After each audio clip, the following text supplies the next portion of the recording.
There are many accounts of people who have had their relatives disappear into the camps, and we don't really know what's happening to them.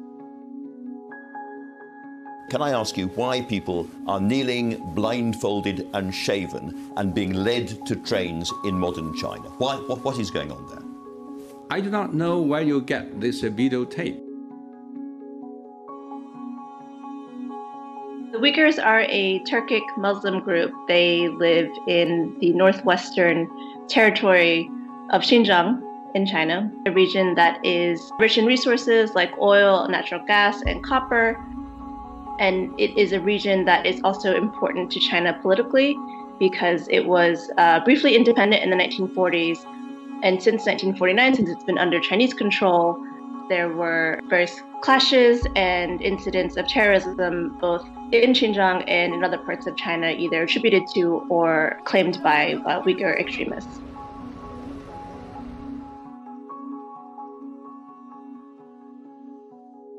It seems to be that the Chinese authorities see Uyghurs and other Muslim minorities that are in Xinjiang, that they basically see them all as potential separatists or terrorists. So if you go to Xinjiang, it looks like somewhere that is in the middle of a civil war. There are checkpoints everywhere. There's armed police, military. To be in Xinjiang means being checked every day, multiple times a day.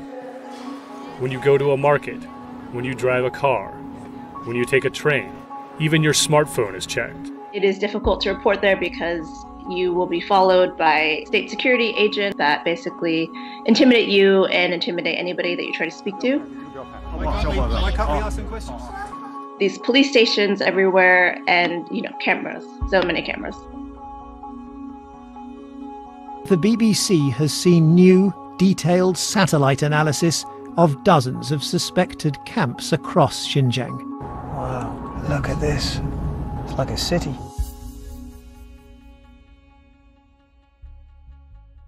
The Chinese government claims that these camps are vocational training centers and that people are not forced to go to them, that the detainees in them are not detainees but students. Like most boarding schools, students here take classes, play sports, and do all kinds of extracurricular activities. And they learn, marketable, employable skills, and they learn Chinese, and they come out, better off. This is what it wants the world to see. But we know from accounts from people who have been inside the camps that these camps are de facto prisons and people have to go in them. They don't have a choice. They're separated from their families. And inside, they undergo basically political indoctrination. So that can include having to sit for hours and listen to speeches by Xi Jinping, or singing patriotic songs, or listening to lectures about the party. We also have heard of cases of torture. So people being strapped to something called a tiger chair for hours. Each time I was electrocuted, my whole body would shake. I begged them to kill me.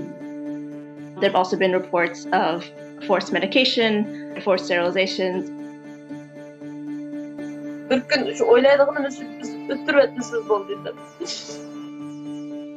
Mothers, fathers, siblings and lovers, all that disappeared. They're Uyghurs flung into Chinese camps. Their relatives say it's ethnic cleansing. This is a crime against humanity, crime against the Uyghur people. The US Commission on International Religious Freedom believing it might meet the legal criteria for genocide. So sorry to interrupt, but according to your own local government statistics, the population growth in Uyghur jurisdictions in that area has fallen by 84% between 2015 and 2018. 84%. That's not right. I said, Well, I gave you an official figure. You ask me, I give you this figure as a Chinese ambassador.